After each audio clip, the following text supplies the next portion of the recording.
Greetings, everybody, from the desert to the sea, or wherever you may be. I'm Uncle Foots. I'm going to be hosting this podcast. Before I get into the meat of it all, I want to say that if you're having a life issue, if you're suicidal, if you're dealing with drug addictions or any kind of addiction, and you find the Bible and or Jesus to have been of some solace, some service to your recovery from those conditions, this might not be the podcast for you. Maybe you should get yourself straight, settled, stable. And when you're ready to start looking into what the truth of things are, come back. I do acknowledge and understand that the Bible and Jesus have been quite helpful for a lot of people dealing with specific types of life issues. And I don't mean to trespass or to diminish that in any way. Take care of yourself. That's the first and most important thing. So if Jesus is what's serving you for now, then let that be. Now to the meat of it. I, like most of us in the West, have grown up in a Christian household. Growing up, I remember being in my mother's congregation and having questions that I raised from time to time that I would never get a answer to that really satisfied me. I never understood how it was that I was born into the one religion out of hundreds or thousands in the world that had everything right. That didn't make sense to me, as where, some kid born in the jungle, he's got to grow out of living in the jungle and leave his homeland in order to be saved, in order to gain the prizes that are offered by the God of the Bible. It never made sense to me. And that's one of the things that I think always had me questioning. I was always questioning. There was always something unresolved for me. Now, while there were things unresolved, I, like most of us, just accepted that this was the truth of things. This is all I was taught, right? This is the truth of things. This Bible and the story that's told, the Abrahamic tradition on whole, is pretty much the same story. Obviously, there's different variations, whether you go to Islam or Judaism, Christianity, or the Jesus-based faiths tend to tell the same story about creation, redemption, judgment, and these things. So that's what that is. Upon my own study, looking, searching, I have found something quite troubling. Quite troubling. And in fact, to put it bluntly, I believe the whole Abrahamic tradition to be a trick. The oldest trick on the planet, the most devious and cold trick, really. It's a cold thing that it does. I tend to prove to people this trick that I'm talking about with three simple questions. Three simple questions, right? For those of us who consider ourselves followers of Jesus, lovers of the Bible, I have a three-question way of establishing how the Bible, Jesus, actually tricks you into lying to yourself, right? And those three questions are this. One, have you read it completely from the beginning to the end? And as we know, or at least as most of us, or at least a lot of us have experienced, most of us claiming to be followers of Jesus haven't really read it. And that's a big problem when you are familiar with certain scriptures, right? Jesus says that there's going to be many people who come to me claiming to know me, and yet they didn't. They didn't. Those are the people that'll be left outside. If you haven't read the Bible completely before signing your name on the dotted line, you've revealed yourself to be a liar. You're lying. You're acting as though you've done some work that you haven't actually done. And that's the first trick, which that first trick is going to eliminate the vast majority of us right off the bat, as far as who's going to get to gain this magical reward of everlasting life, life without struggle, and so on. If you haven't read it, and yet you're wearing a cross, beating your chest, and acting as though you have read it, you have revealed yourself as a liar. The second question goes to those who have read it. And there's many who have. My mother, my grandmother. I don't know about my mother. I know that my grandmother has. But for those of us who have read it, the second question is, did you understand it? And as we know, the Bible is a thick book. It takes about a year, is the usual ideal about how long it takes to read it from cover to cover. It takes about a year to read that book. And in reading it, I've always been a person who read and comprehended well, if not very well. It's not that easy to understand.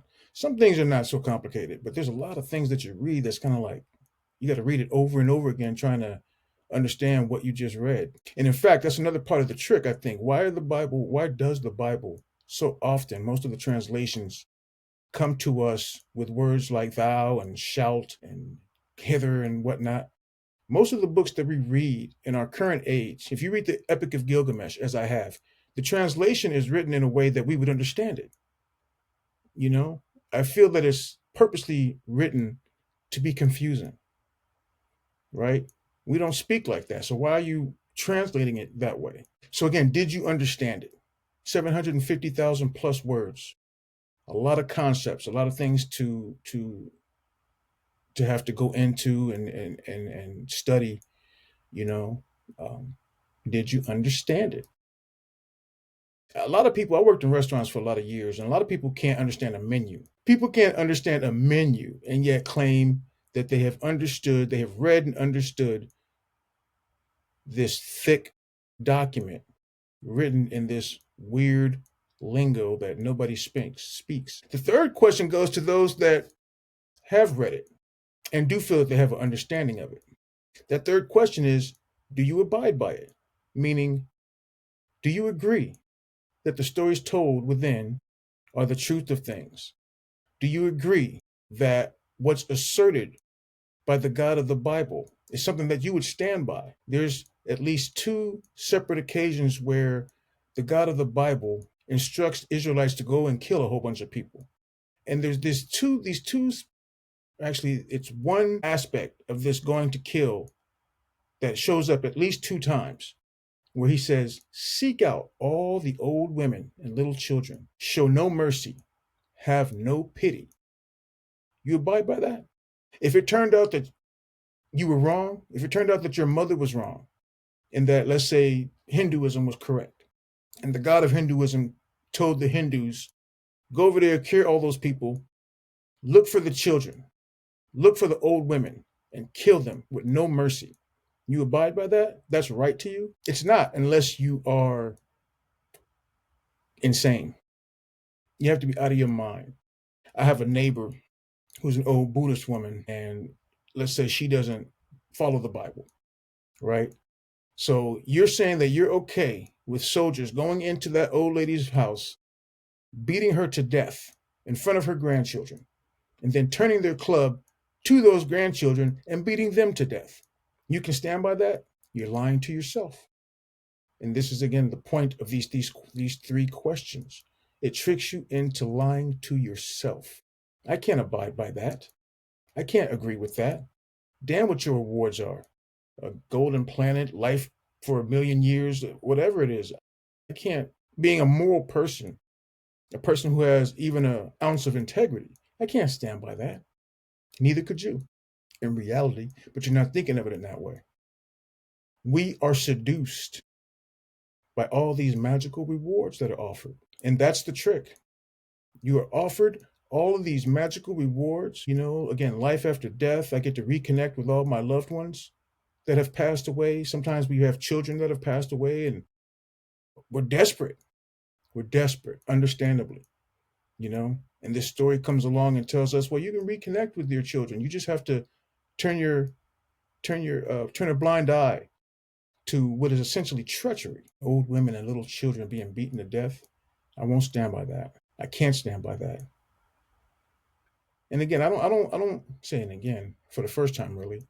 I don't think of myself as anything special, but I am trying to be honest, to be true, to say that I believe this story where a donkey talked.